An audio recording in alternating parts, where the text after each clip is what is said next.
They only think about the guy who took them on 2 dates. They liked him and he stopped calling them. And then they're like, oh my God, men these days, they ghost us. They don't want to take us out. They only come when you hear a woman complaining about men not being good enough or not having money, they're complaining about the men they actually want. And usually we know women get, approached by 100 men and only like a 3 out of 100. So they only complain about the 3 men who they wanted that didn't want them or didn't do something right.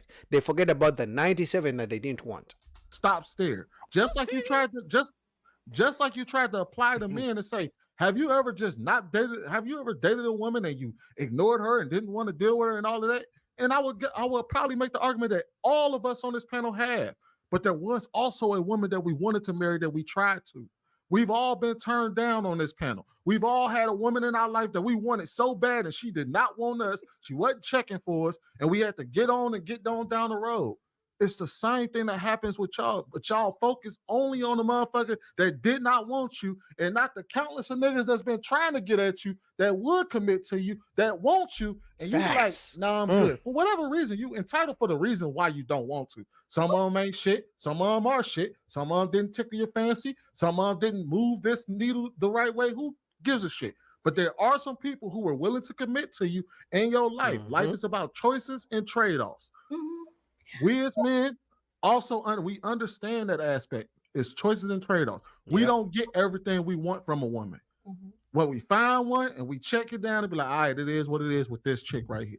So let me ask you a question, Sweeney. The only issue is men lead the household, right? So I think that your role is bigger than a female's role. Okay. So when a woman is trying to find a man in a household, there's so many things that have to be right. You can date a dude and realize this Negro. And so for me, he had ended up having mental illness. So it just had, it was something I just couldn't handle. Are you a doctor? Did you diagnose him with mental illness? Because women believe and swear for God, a man who tells them to do something is controlling and he has mental health issues. And he needs to go see a therapist just because the man told her to make him a sandwich. Now he has mental health issues. But I'm just saying for other people, the issue is when you're looking for the CEO of your household, right? It's got to be right. Would you not agree? Do you think that every man is just able to be that guy? You understand? He didn't say that. It's so much more for a woman. If you're asking, when I asked y'all a couple weeks ago, how many men were marriageable? Some of y'all said 40, some of y'all said 50, one person said 35. That's a pretty large group of motherfuckers that's marriageable, and y'all are sitting here saying now all of a sudden there's nobody out there. What? Facts. And I said this on Friday's podcast, right? That women don't approach men. Usually 99.9% of women don't approach men. Even the smiling or saying hi, that's not approaching a man. We are talking about approaching someone, telling them they look good, you're interested in them, you want to go on a date with them. That's the approach we are talking about, So most women don't do that. 99.9% of women don't do that. Men approach women. So you're telling me from the time you are 18 until you're 40, until you're 35, until you're 45, men have been approaching you your entire life, and you couldn't find one man who you could settle down with? You're telling me all the men who have approached you your entire life are not good enough? Because if I was a woman and I was getting approached for 20 straight years and I was single at 45, I would be the issue. If I'm going to be honest, I would be the problem.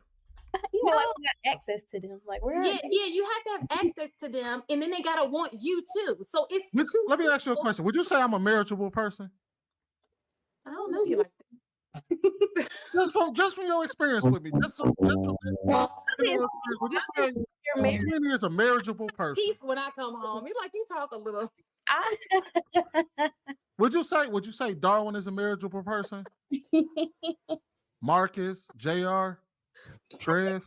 I think every man is marriageable.